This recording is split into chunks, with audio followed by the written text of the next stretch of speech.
très simple. Ça va consister à souligner ici, avec ce crayon-là, le contour de cet ongle pour lui donner du tranchant. Voilà.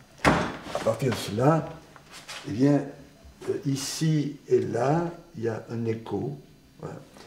Alors que là-bas, on est encore dans le mou. Voilà, c'est un peu une peinture de jeune carrière, là, j'aime pas beaucoup, de jeune carrière. Donc je crois qu'à un moment donné, il faut faire ça. Et puis, de toute façon, et je vais y venir, ce qui se passe d'un côté doit trouver un écho à un autre côté.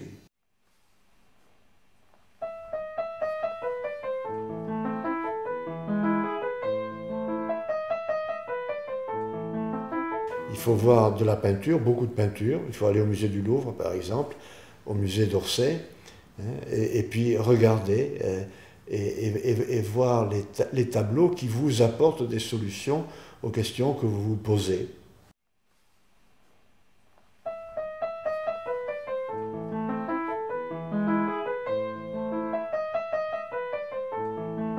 Je crois que tous les cinéastes, qu'ils soient documentaristes ou qu'ils s'expriment dans le domaine de la fiction, ont intérêt à se cultiver visuellement en consultant un autre art du visuel que le cinéma, qui est la peinture. La peinture, c'est le domaine de l'image immobile, le cinéma, c'est le domaine de l'image animée.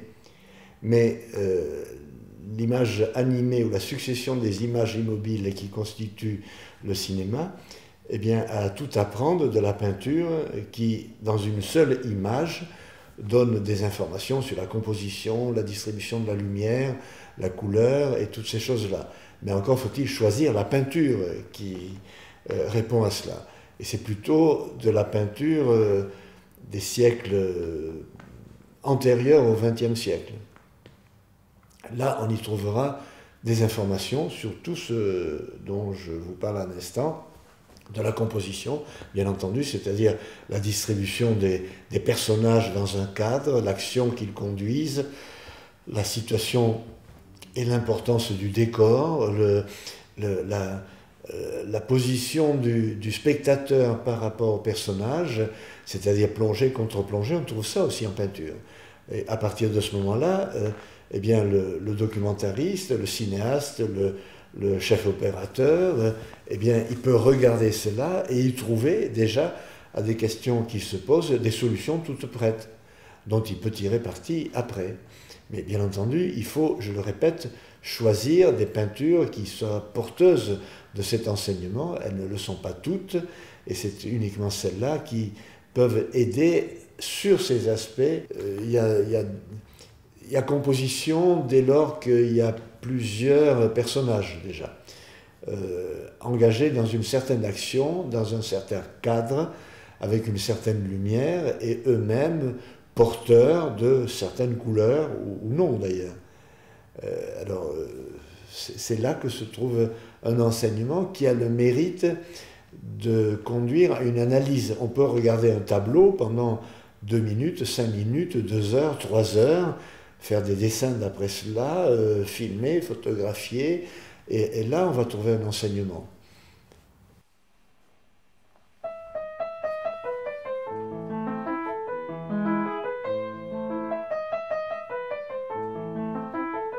S'agissant de la peinture, les œuvres majeures ou pas d'ailleurs, hein, il y a 2 catégories de peinture.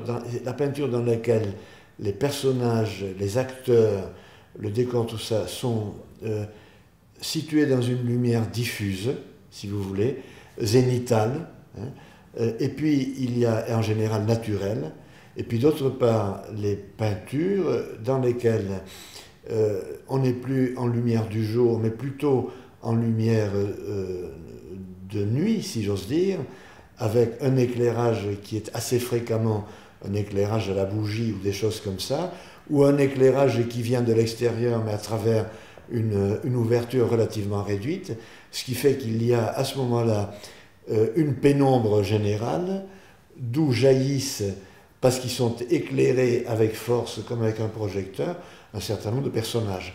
Et cette peinture-là, c'est la peinture qui est qualifiée de caravagesque, du nom d'un peintre italien qui s'appelle Le Caravage, et qui représente ces personnages comme on pourrait les voir ou les imaginer dans une cave éclairée par un soupirail, dans laquelle les personnages reçoivent la lumière du soupirail, mais d'une façon brutale, sur une partie du visage, une partie du corps, alors que d'autres restent un peu plus loin dans la pénombre. Alors il n'y a pas que Le Caravage, mais vous avez Rembrandt qui fait la même chose, et puis vous avez un peintre qui est peut-être plus connu du grand public, c'est Georges de la Tour, qui donne des personnages œuvrant autour d'une bougie.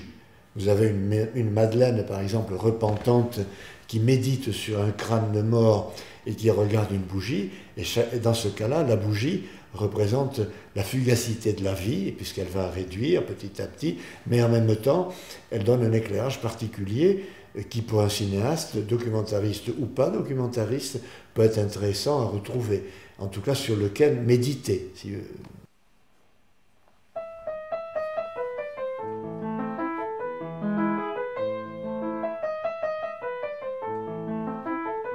faut savoir que la couleur et ce qu'on appelle les valeurs, c'est-à-dire le noir et le blanc et le gris, ça coexiste difficilement. Ça coexiste difficilement. Sauf à faire comme Georges de la Tour, dont je reparle une autre fois, qui se tient à une gamme chromatique très simple. Très simple, avec des rouges finalement, si vous voulez, des bruns, des jaunes, qui correspondent à une lumière émanant de la bougie.